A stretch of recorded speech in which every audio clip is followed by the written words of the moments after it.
गौरी पुत्र गणेश भगवान की जय। उमा महेश्वर भगवान की जय। हरे कृष्ण।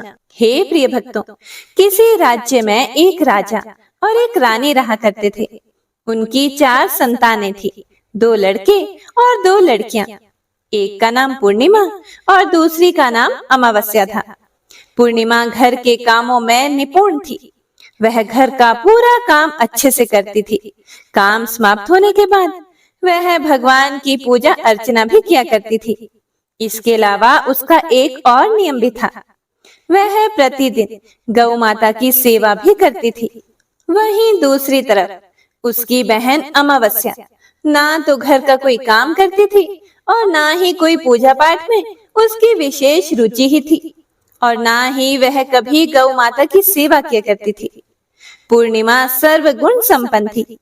फिर भी राजा और रानी अपने दोनों बेटों से और पुत्री अमावस्या को ही प्यार किया करते थे।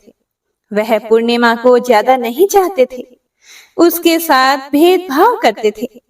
समय के साथ राजा की चारों संतानें बड़ी हो रही थी। जब वे बड़े हो गए तो राजा ने अपने दोनों पुत्रों का विवाह योग्य कन्याओं के साथ करवा दिया। इसके बाद रानी ने राजा से कहा कि हे राजन, अब दोनों पुत्रियों का विवाह भी करवा दो। वह भी विवाह योग्य हो गई हैं।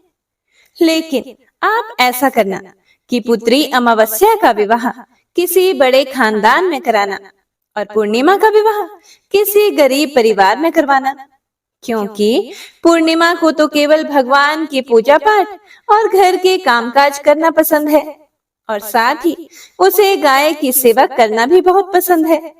गरीब घर में होगी तो इसके सारे काम हो जाएंगे, और अमावस्या को कुछ भी करना पसंद नहीं है। इसके लिए बड़ा राजघराना देखना, ताकि उसे कोई काम ना करना पड़े। तब रानी की बात सुनकर राजा ने कहा कि ठीक है, और वह अपनी दोनों पुत्रियों के लिए रिश्ता ढूंढने के लिए निकल पड़े। राजा अपने पड़ोसी राज्य में जाकर वहां के राजा के पुत्र से अमावस्या का रिश्ता तय कर देते हैं, और वहीं पास ही के गांव में जाकर एक गरीब परिवार के लड़के से पुत्री पूर्णिमा का रिश्ता भी तय कर देते हैं।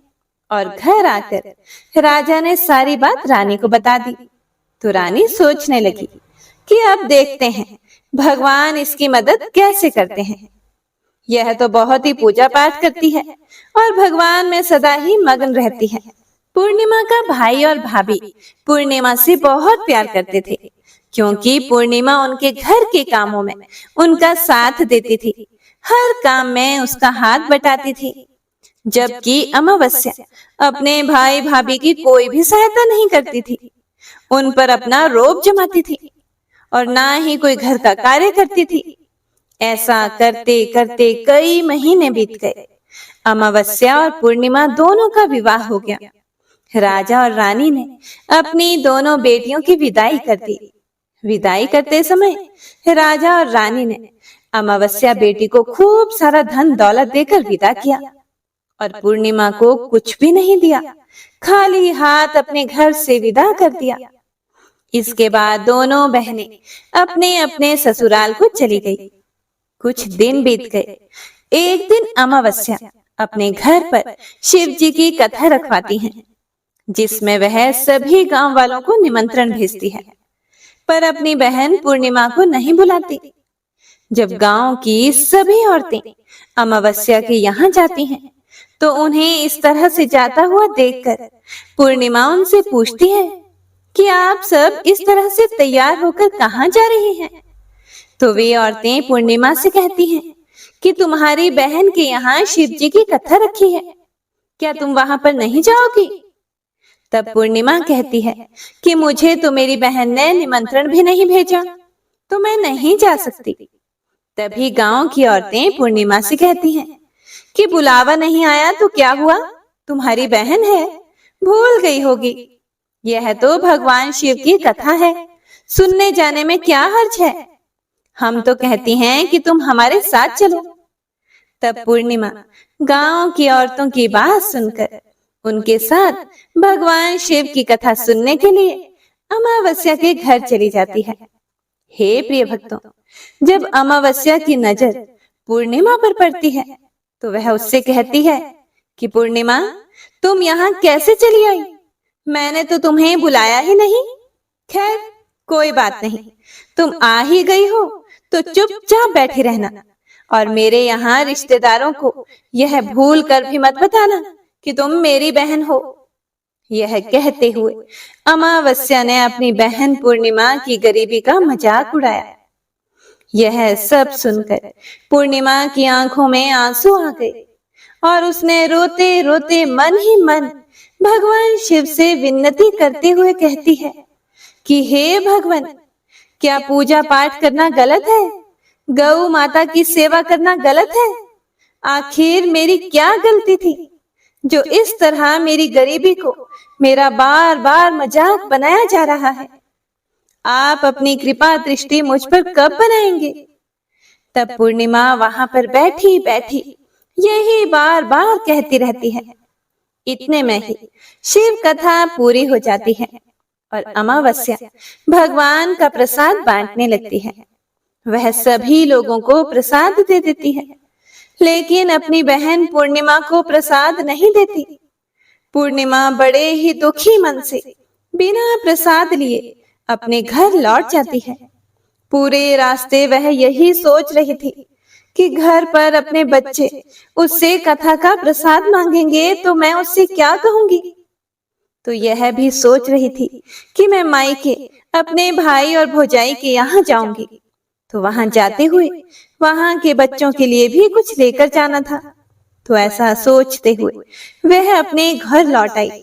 घर वापस लौट कर आने के बाद उसने अपने पति और बच्चों से कहा कि मैं कुछ समय के लिए अपने मायके जा रही हूँ।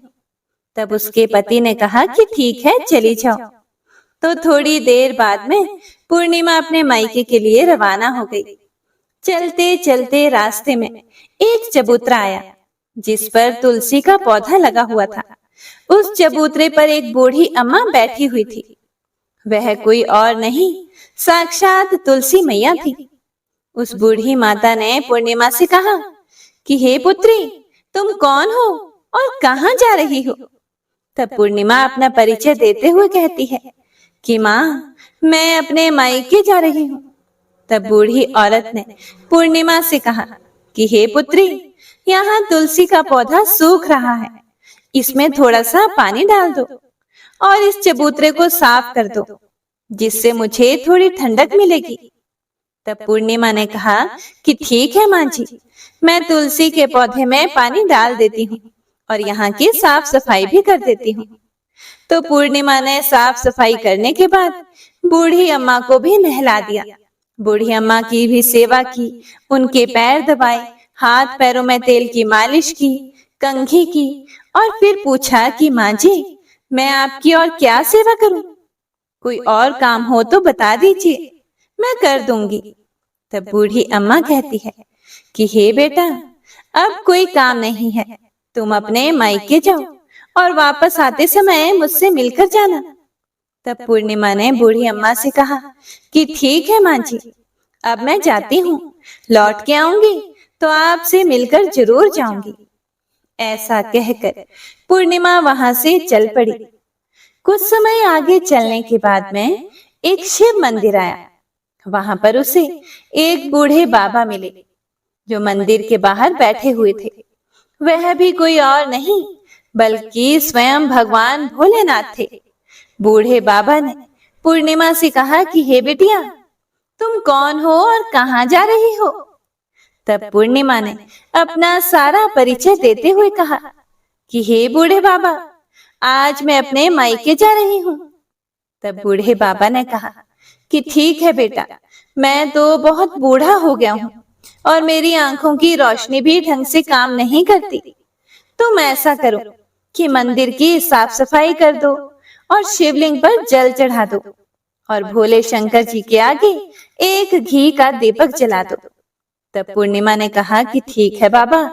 यह कहकर पूर्णिमा ने शिव मंदिर की पूरी साफ सफाई कर दी और भोले शंकर जी की विधिवत पूजा करते हुए बूढ़े बाबा से कहा कि बाबा, कोई और काम हो तो बताइए। तब बूढ़े बाबा ने कहा कि नहीं बेटा, अब तुम जाओ और वापस आते समय मुझसे मिलते हुए जाना। तब पूर्णिमा ने कहा कि ठीक है बाबा, अब मैं जाती हूँ, आते हुए आपसे जरूर मिलकर जाऊंगी।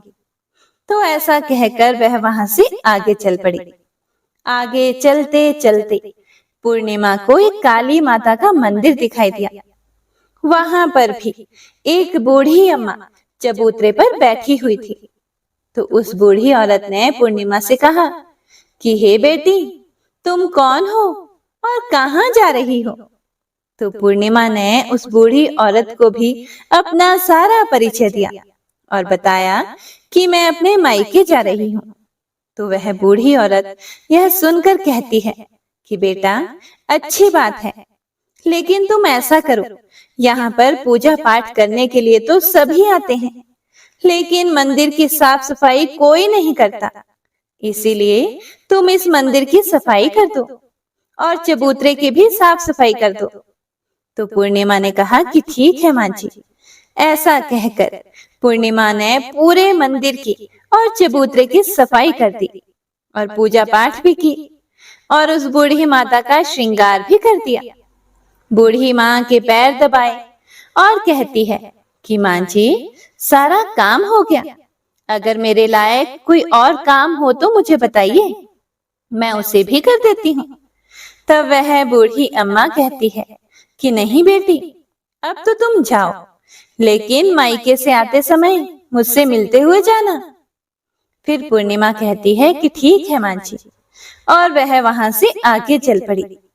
आगे चलते चलते एक नदी आती है। वहां पर भी एक बूढ़ी अम्मा बैठी हुई थी। वह उससे कहती है कि बेटी, तुम कौन हो, कहाँ से आई हो और कहाँ जा रही हो? तब पूर्णिमा उस बूढ़ी औरत को भी अपना पूरा परिचय देते हुए बताती है कि अम्मा, मैं अपने मायके जा रही हूँ। तो बूढ़ी औरत पूर्णिमा से कहती है कि बेटा, यह तो अच्छी बात है, नदी पर स्नान करने तो सभी लोग आते हैं, लेकिन यहाँ पर कोई भी सफाई नहीं करता। इसीलिए तुम ऐसा करो कि नदी के किनारे पर साफ सफाई कर दो। तो पूर्णिमा कहती है ठीक है माँ जी, और वो वहां की साफ सफाई में लग जाती है। सारी साफ सफाई समाप्त करके बूढ़ी अम्मा के पैर दबाती है और उनसे कहती है कि माँ जी, और कोई काम हो तो बताइए। तो वो बूढ़ी औरत कहती है कि नहीं बेटा, अब तुम जाओ और जब मायके से लौट कर आओ तो मुझसे मिलते हुए जाना। इस नाव में बैठकर नदी के दूसरे किनारे पर पहुंच जाओ। तो यह कहते हुए वह बूढ़ी अम्मा एक नाव की तरफ इशारा करती है। तो पूर्णिमा उस नाव में बैठकर नदी के दूसरे पार चली जाती है और वहां से अपने मायके के घर पहुंच जाती है। वहां पहुंचते ही पूर्णिमा के भैया और भाभी उसे देखकर बहुत खुश होते हैं और वे पूर्णिमा की खूब खातिरदारी करते हैं, उसे खूब सारी बातें करते हैं और कहते हैं कि बच्चों को भी साथ लेकर आती तो कितना अच्छा होता। तो यह सब कुछ देखकर पूर्णिमा बहुत ही खुश होती है और सोचती है कि कोई तो है जो मुझे देखकर इतना खुश होता है। इस तरह पूर्णिमा ने अपने मायके में कुछ दिन बड़ी ही हंसी खुशी के साथ बिताए और फिर अपने भैया और भाभी से कहा कि मैं अपने ससुराल वापस जाना चाहती हूँ। तो उसकी भाभी ने उसके लिए एक बहुत ही सुंदर साड़ी दी और बच्चों के लिए थैला भर के कपड़े, मिठाई और खिलौने दिए और साथ ही रास्ते में खाने पीने के लिए भी कुछ चीजें रखी और कहा कि तुम तो बहुत ही दिनों के बाद आती हो, अब की बार बहुत ही जल्दी हमसे मिलने के लिए दोबारा आना। यह कहते हुए पूर्णिमा की भाभी ने पूर्णिमा के हाथ में वह थैला दे दिया और बड़ी ही हंसी खुशी से उसे विदा किया। इस तरह पूर्णिमा अपने ससुराल के लिए रवाना हो गई और उसी नदी के किनारे पहुंची और नाव में बैठकर दूसरे किनारे पर उतर गई। वहां उतरने के बाद वहां पर उसे वही बूढ़ी अम्मा मिली जो साक्षात गंगा मैया थी।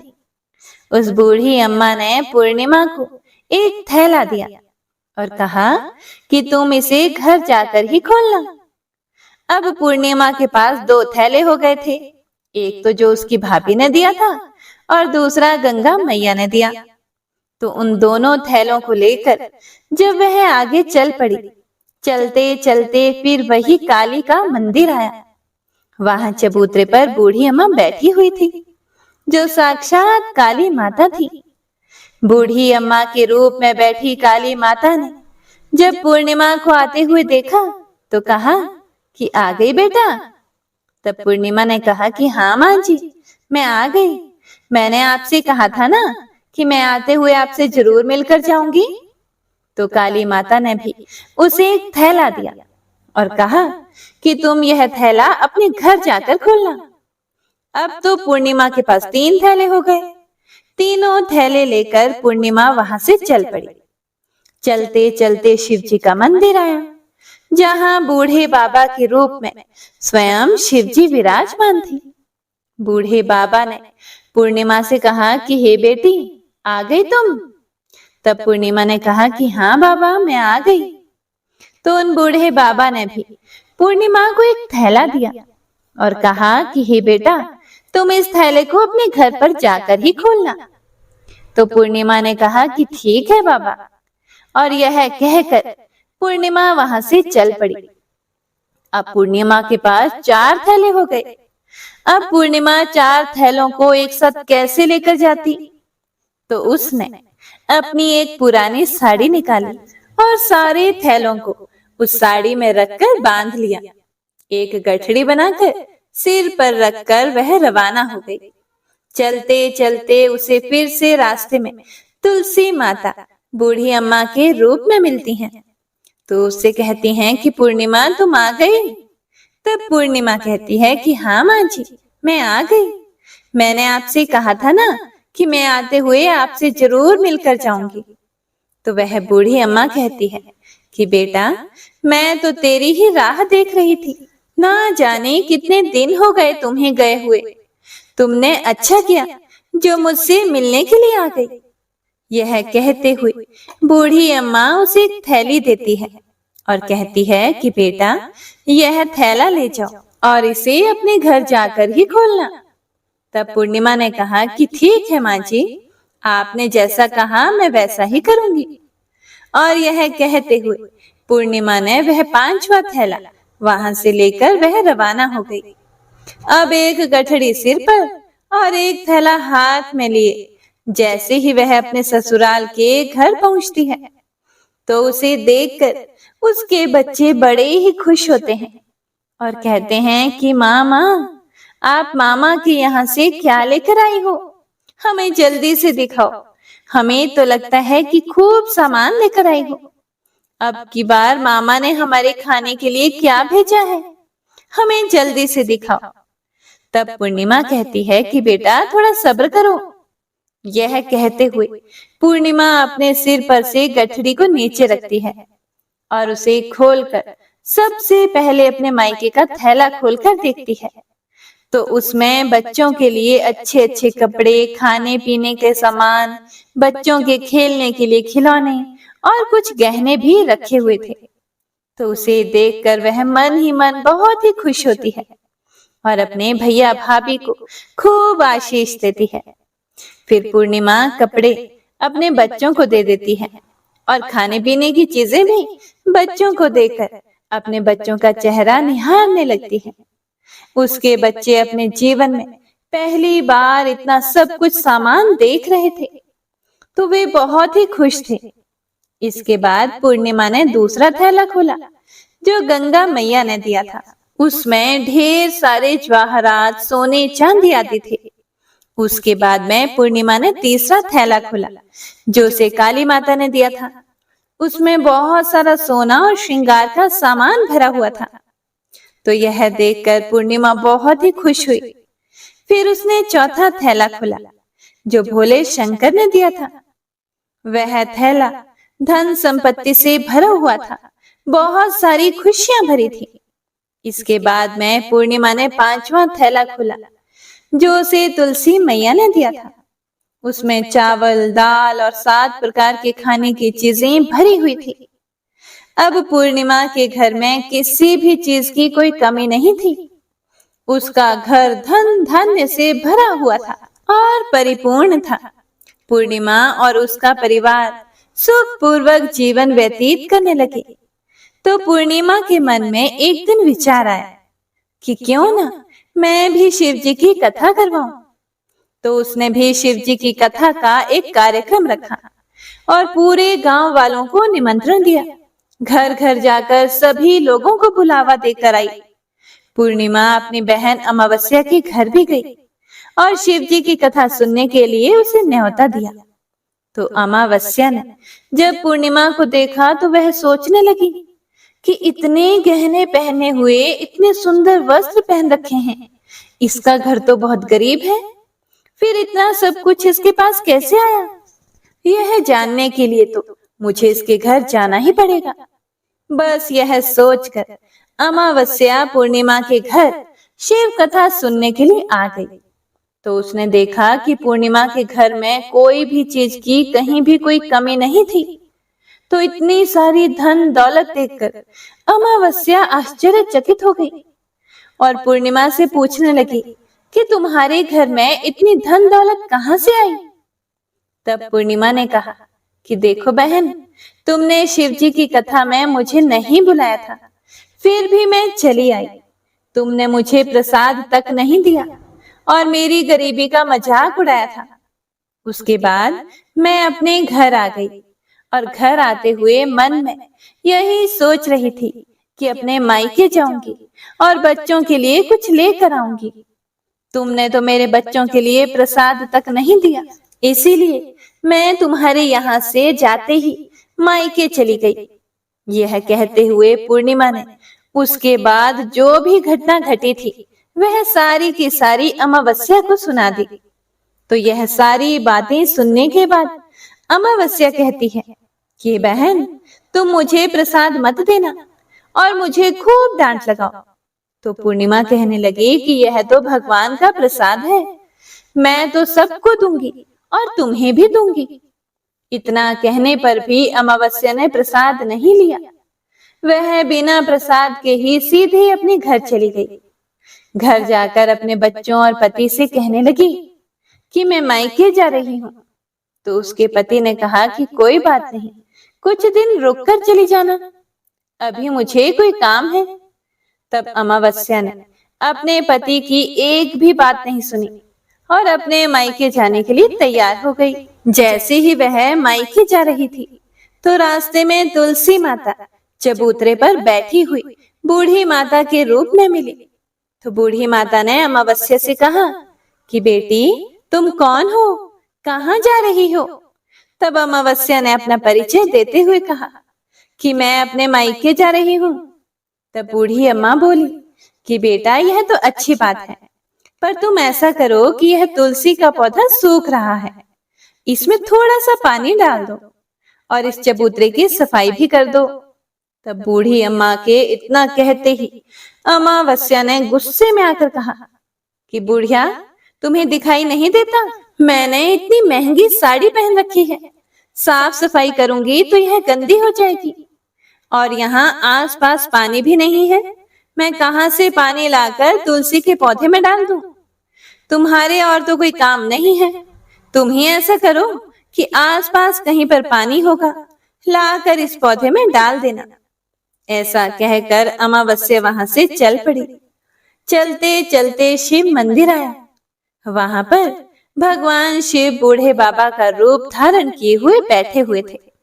उसे देखते ही पूछा कि बेटा, तुम कहाँ जा रही हो? तो अमावस्या ने कहा, मैं अपने मायके जा रही हूँ। तो बूढ़े बाबा ने कहा कि बेटा, मंदिर की साफ सफाई कर दो और भोले शंकर की पूजा कर दो, आजकल मुझे थोड़ा कम ही दिखाई देता है। तो बूढ़े बाबा के साफ सफाई वाली बात सुनकर अमावस्या को गुस्सा आ गया और वह गुस्से में मना करते हुए वहां से आगे चल पड़ी। आगे चलते चलते काली माता का मंदिर दिखाई दिया। वहां पर काली माता बूढ़ी अम्मा के रूप में बैठी हुई थी। तो अमावस्या को देखते ही काली माता ने पूछा कि बेटी, तुम कौन हो, कहाँ जा रही हो? तब अमावस्या ने कहा, मैं अपने मायके जा रही हूँ। तो वह बूढ़ी अम्मा बोली कि बेटी, तुम मेरा एक काम कर दो। इस मंदिर में पूजा पाठ करने तो सभी लोग आते हैं, लेकिन साफ सफाई कोई नहीं करता। तुम ऐसा करो, मंदिर की साफ सफाई कर दो। तो अमावस्या इस बात पर भड़क पड़ी और कहने लगी, ना तो मैं तुम्हारे इस मंदिर की पूजा पाठ करूंगी और ना ही इसकी सफाई करूंगी। तुम मुझसे कह रही हो, इससे अच्छा तो तुम खुद ही कर लो, तुम्हारे और कोई काम तो है नहीं। ऐसा कहकर वह वहां से आगे चल पड़ी। आगे चलते चलते फिर वह उसी नदी पर आई। उसके किनारे पर भी एक बूढ़ी अम्मा बैठी हुई थी। उसे देखकर ही बोली कि बेटा, तुम कहाँ जा रही हो और कौन हो? तो उसने कहा कि माँ जी, मैं अपने मायके जा रही हूँ। तो बूढ़ी अम्मा ने कहा कि बेटा, यह तो अच्छी बात है, तुम मेरा एक काम कर दो। गंगा नदी में स्नान करने तो सभी आते हैं, पर इसके किनारे सफाई कोई नहीं करता। तुम ऐसा करो कि यहाँ की साफ सफाई अच्छे से कर दो। तब बूढ़ी माई के इतना कहते ही अमावस्या को गुस्सा आ गया। उसने कहा कि तुम्हें दिखाई नहीं देता, मैंने कितनी महंगी साड़ी पहन रखी है। मैं यहाँ के राजा की बेटी हूँ, मैं कोई नौकरानी नहीं हूँ जो तुमने कह दिया और मैं यहाँ पर सफाई करने लग गई। तो इस तरह बूढ़ी अम्मा को भला बुरा कहते हुए अमावस्या जैसे ही नाव में बैठने लगी, तो नाव में फूलों की जगह कांटे भर गए।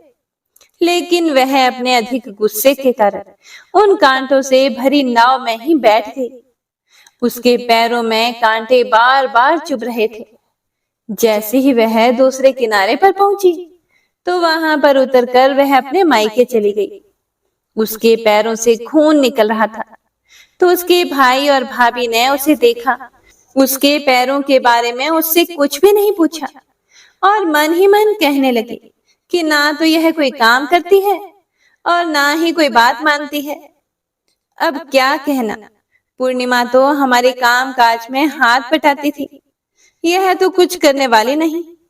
इससे ज्यादा बातचीत करना ठीक नहीं, बात नहीं करेंगे तो जल्दी ही वापस भी चली जाएगी।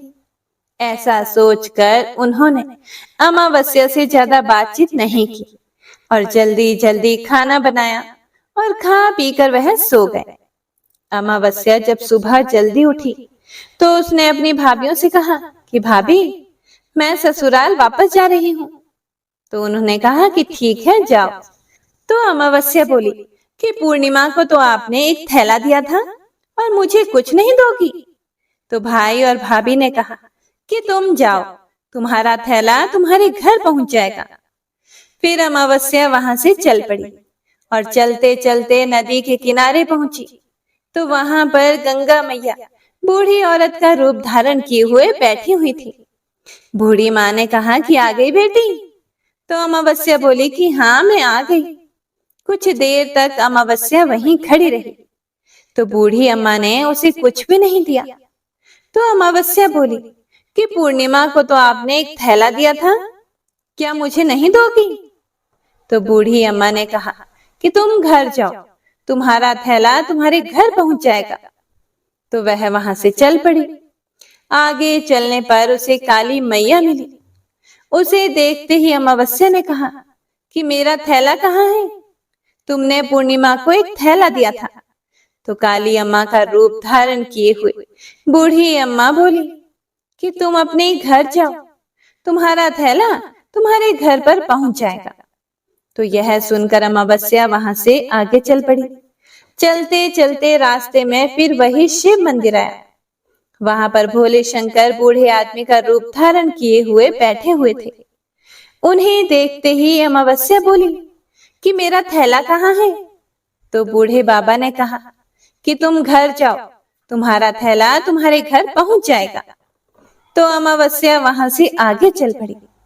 आगे चलते चलते उसे तुलसी माता बूढ़ी अम्मा का रूप धारण किए हुए वहां पर बैठी हुई मिली। तो अमावस्या को देखते ही कहा कि आ गई बेटा?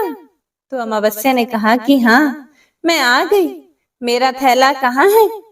पूर्णिमा को तो आपने थैला दिया था, तो अमावस्या की बात सुनकर तुलसी मैया ने कहा कि तुम अपने घर जाओ, तुम्हें तुम्हारा थैला वहीं पर मिल जाएगा।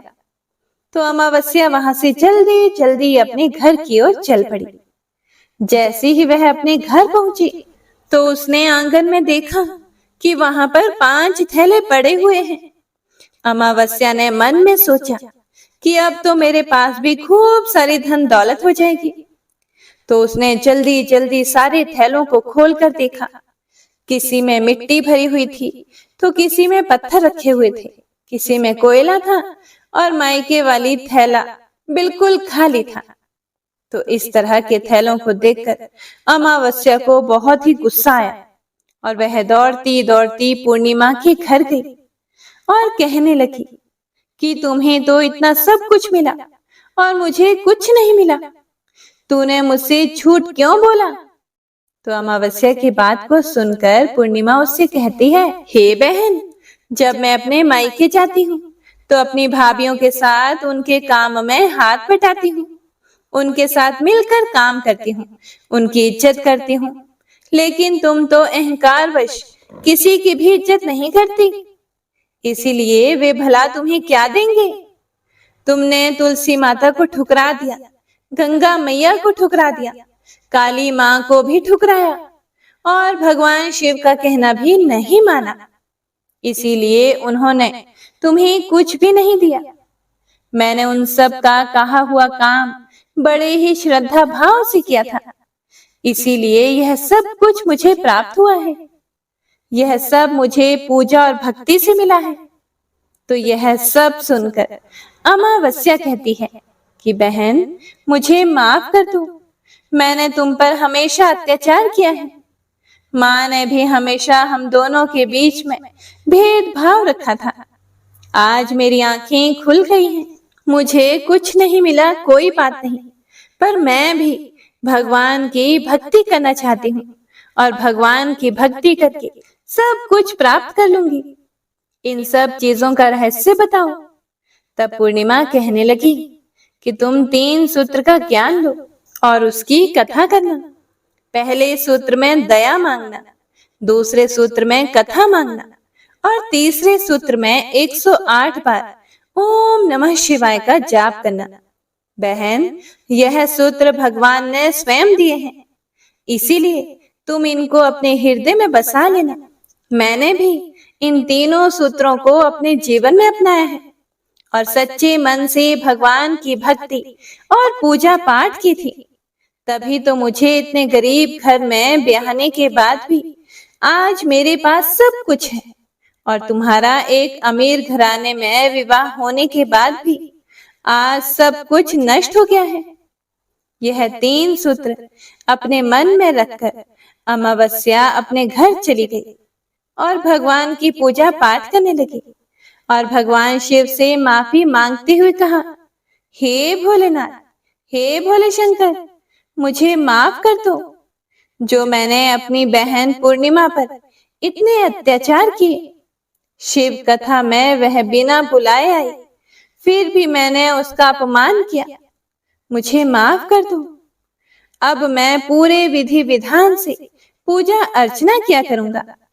और फिर वह गौ माता की सेवा भी करने लगी और दूसरों की मदद भी करने लगी, जिसकी वजह से उसका घर धन धान्य से परिपूर्ण हो गया। तो प्रेम से बोलिए शिव शिवा की जय, लक्ष्मी नारायण भगवान की जय। हे प्रिय भक्तों, तो आइए अब माता लक्ष्मी, विष्णु भगवान और गणेश जी की बड़ी ही पावन कथा को सुनते हैं। पौराणिक कथा के अनुसार बहुत समय पहले की बात है, भगवान विष्णु का विवाह लक्ष्मी जी के साथ सुनिश्चित हो गया। अब विवाह की तैयारियां भी होने लगी। खूब धूमधाम से विवाह की तैयारियां हो रही थी। सभी देवताओं को निमंत्रण भेजे गए, लेकिन गणेश जी को निमंत्रण नहीं दिया गया था। कारण जो भी रहा हो, अब भगवान विष्णु की बारात जाने का समय आ गया। सभी देवतागण अपनी पत्नियों के साथ विवाह समारोह में आए। सभी ने देखा कि गणेश जी कहीं दिखाई नहीं दे रहे हैं। तब वे सभी आपस में चर्चा करने लगे कि गणेश जी कहीं दिखाई नहीं दे रहे, क्या गणेश जी को न्योता नहीं भेजा गया, या स्वयं गणेश जी ही किसी कारण नाराज होकर विवाह में नहीं आए होंगे। आपस में वे सभी चर्चा करने लगे। सभी को इस बात पर आश्चर्य होने लगा। किसी को कोई जवाब नहीं मिला तो तभी सभी ने सोचा कि क्यों ना भगवान विष्णु से ही इसका हम कारण पूछ लें। विष्णु भगवान से पूछने पर विष्णु भगवान ने कहा कि हमने गणेश जी के पिता भोलेनाथ महादेव को न्योता भेजा है। यदि गणेश जी अपने पिता के साथ आना चाहते हैं तो आ जाते, अलग से न्योता देने की आवश्यकता भी नहीं थी। दूसरी बात यह है कि उनको 1.25 मन मूंग, 1.25 मन चावल, 1.25 मन घी और 1.25 मन लड्डू का भोजन दिन भर के लिए चाहिए। यदि गणेश जी नहीं आएंगे तो कोई बात नहीं, दूसरे के घर जाकर इतना सारा खाना पीना अच्छी बात भी नहीं होता। अभी वे सभी यह चर्चा ही कर रहे थे कि किसी ने सुझाव दिया, यदि गणेश जी आ भी जाएं तो उनको द्वारपाल बनाकर बैठा देंगे कि आप घर का ध्यान रखना। आप तो चूहे पर बैठकर धीरे धीरे चलोगे तो बारात से बहुत पीछे रह जाओगे। यह सुझाव सबको पसंद भी आ गया तो भगवान विष्णु ने अपनी सहमति दे दी। अब नारद भगवान को किसी तरह से गणेश जी को बुलाने के लिए भेजा गया। गणेश भगवान ने जैसे ही निमंत्रण सुना, वे जल्दी जल्दी भगवान विष्णु के विवाह में सम्मिलित होने के लिए आ गए। अब जब समारोह में गणेश जी उपस्थित हो ही गए तो जैसा कि सभी देवी देवताओं ने मिलकर विचार विमर्श किया था, तो गणेश भगवान को किसी तरह से समझा बुझाकर घर की रखवाली करने के लिए बैठा दिया गया। अब बारात चल दी। सभी देवी देवता बारात के साथ चल दिए। तब नारद जी ने देखा कि गणेश जी तो दरवाजे पर ही बैठे हुए हैं, तो वे गणेश जी के पास गए और उनसे रुकने का कारण पूछने लगे। नारद जी ने पूछा, क्या बात है गणेश जी, आप द्वार पर इस तरह से क्यों बैठे हो?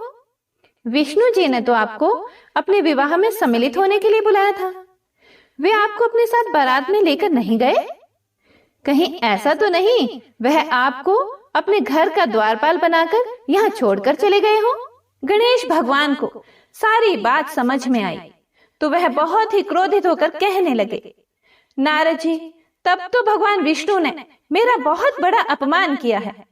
नारद मुनि तो सारा हाल जानते थे कि गणेश भगवान के बिना तो विष्णु भगवान की बारात आगे जा ही नहीं सकती थी। तब नारद जी गणेश भगवान को कहने लगे कि अगर आप अपनी मूषक सेना को आगे भेज दें तो वह रास्ता खोद देंगे, जिससे कि सभी वाहन धरती में धंस जाएंगे। तब तो विष्णु भगवान को आपको सम्मान पूर्वक अपनी बारात में बुलाना ही पड़ेगा। अब भला किस बात की देरी थी? अब तो गणेश जी ने अपनी मूषक सेना को जल्दी से आगे भेज दिया और सेना ने जमीन खोद दी। जब बारात वहां से निकली तो रथों के पहिए धरती में धंस गए। लाख कोशिश करने के बावजूद भी पहिए नहीं निकले। सभी ने अपने अपने उपाय किए, फिर भी पहिए तो निकल नहीं पाए बल्कि टूट गए। अब किसी की समझ में नहीं आ रहा था कि अब क्या किया जाए। तब नारद जी, जो विष्णु भगवान की बारात में पहुंच चुके थे, उन्होंने कहा, आप लोगों ने गणेश जी का अपमान करके अच्छा नहीं किया। यदि उन्हें मनाकर लाया जाए तो आपका कार्य सिद्ध हो सकता है और यह संकट भी टल सकता है। तब शंकर भगवान ने अपने दूत नंदी को भेजा और नंदी ने किसी तरह से समझा बुझाकर गणेश जी को लेकर आए। तब गणेश जी का आदर सम्मान किया गया, उनकी पूजा की गई। तब कहीं जाकर रथ के पहिए निकले। पहिए तो निकल गए, लेकिन वह टूट फूट गए थे, तो उन्हें सुधारता कौन? पास के खेत में खाती मतलब कि किसान काम कर रहा था, तो उसे बुलाया गया। खाती अपना कोई भी कार्य प्रारंभ करने से पहले ओम श्री गणेशाय नमः कहता था, गणेश जी की वंदना करता था। अब जब सभी लोगों ने उससे निवेदन किया तो खाती ओम श्री गणेशाय नमः कहकर मन ही मन गणेश जी की वंदना करने लग गया और देखते ही देखते खाती ने सभी पहियों को ठीक कर दिया। पहियों को ठीक करने के बाद तब खाती कहने लगा, हे देवतागण, आपने सर्वप्रथम गणेश जी को नहीं मनाया होगा और ना उनकी पूजा की होगी। इसीलिए आप सभी के ऊपर यह संकट आया है। हम लोग तो मूर्ख और अज्ञानी हैं, फिर भी हम लोग सबसे पहले गणेश जी की पूजा करते हैं, उनका ध्यान करते हैं। लेकिन आप लोग तो देवतागण हैं, फिर भी आप गणेश जी को कैसे भूल गए? अब आप लोग सबसे पहले गणेश जी का नाम लेकर जाएं, गणेश जी की जय बोलकर जाएं, तो आपके सारे काम बन जाएंगे और कोई भी संकट नहीं आएगा। ऐसा कहते हुए बारात वहां से गणेश भगवान को अपने साथ लेकर चल पड़ी और फिर धूमधाम से विष्णु भगवान का माता लक्ष्मी के साथ विवाह संपन्न हो गया और सभी सकुशल घर लौट आए। हे प्रिय भक्तों, तो आइए अब सुनते हैं लप्सी और तप्सी की कहानी। यह एक पौराणिक लोक कथा है। इस कथा के अनुसार एक लप्सी था तथा एक तप्सी था। तप्सी सदैव भगवान की तपस्या में लीन रहता था और लप्सी रोजाना 1.25 सेर की लापसी बनाकर भगवान का भोग लगाकर खा लेता था। एक दिन वह दोनों लड़ने लगे। तप्सी बोला, मैं रोजाना भगवान की तपस्या करता हूँ, इसीलिए मैं बड़ा हूँ। तो लप्सी बोला कि मैं रोज भगवान को 1.25 सेर लापसी का भोग लगाता हूँ, इसीलिए मैं बड़ा हूँ। तभी देव मुनि और परम वैष्णव ब्रह्मा जी के मानस पुत्र और महाज्ञानी नारद जी वहां से गुजर रहे थे। उन्होंने लप्सी और तप्सी दोनों को लड़ते हुए देखकर उनसे पूछा कि तुम दोनों क्यों लड़ रहे हो? तब तप्सी ने खुद के बड़ा होने का कारण बताया और लप्सी ने अपने सर्वश्रेष्ठ होने का कारण बताया। उन दोनों की पूरी बात सुनकर महाचतुर भक्त शिरोमणि नारद जी बोले कि तुम दोनों का फैसला मैं कर दूंगा। दूसरे दिन लप्सी और तप्सी नहाकर अपनी रोज की भक्ति करने के लिए गए तो नारद जी ने छुपकर 1.25 करोड़ की एक अत्यंत बहुमूल्य रत्न जड़ित और दुर्लभ मणियों से बनी अंगूठी उन दोनों के सामने रख दी। हे प्रिय भक्तों, तप्सी की नजर जब अंगूठी पर पड़ी तो उसने चुपचाप अंगूठी उठाकर अपने नीचे दबा ली। लप्सी की नजर अंगूठी पर पड़ी, लेकिन उसने ध्यान ही नहीं दिया और भगवान को भोग लगाकर लापसी खाने लगा। इसके बाद नारद जी उन दोनों के सामने आए तो दोनों ने हे नारद जी से पूछा, हे मुनि श्रेष्ठ, अब आप अपना निर्णय बताइए कि हम में से कौन बड़ा है, किसकी भक्ति श्रेष्ठ है। तो नारद जी ने तप्सी से खड़ा होने को कहा। जब वह खड़ा हुआ तो उसके नीचे दबी अंगूठी उन्हें दिखाई पड़ी। नारद जी ने तप्सी से कहा कि तपस्या करने के बाद भी तुम्हारी चोरी करने की आदत नहीं गई, इसीलिए लप्सी बड़ा है और तुम्हें तुम्हारी तपस्या का कोई भी फल नहीं मिलेगा। हे प्रिय भक्तों, तब तप्सी बड़ा शर्मिंदा होकर नारद जी से माफी मांगने लगा। उसने नारद जी से पूछा कि मुझे मेरी तपस्या का फल कैसे मिलेगा। तब नारद जी ने उससे कहा कि यदि कोई गाय और कुत्ते की रोटी को नहीं बनाएगा, यदि कोई ब्राह्मण को भोजन करवाकर दक्षिणा नहीं देगा, तो उनके दान धर्म का फल, उन लोगों की पूजा का फल तुझे मिलेगा। यदि कोई सुहागिनी साड़ी के साथ ऊपरी अंगोछा का दान नहीं देगा, तो वह फल तुझे मिलेगा। यदि कोई दिए से दिया जलाए, तो वह फल भी तुझे मिलेगा। यदि कोई सारी कहानी सुने लेकिन तुम्हारी कहानी नहीं सुने, तो उसकी पूजा का फल भी तुझे मिलेगा। हे प्रिय भक्तों, उसी दिन से हर व्रत कथा कहानी के साथ लप्सी तप्सी की यह कहानी भी अवश्य सुनी और कही जाती है।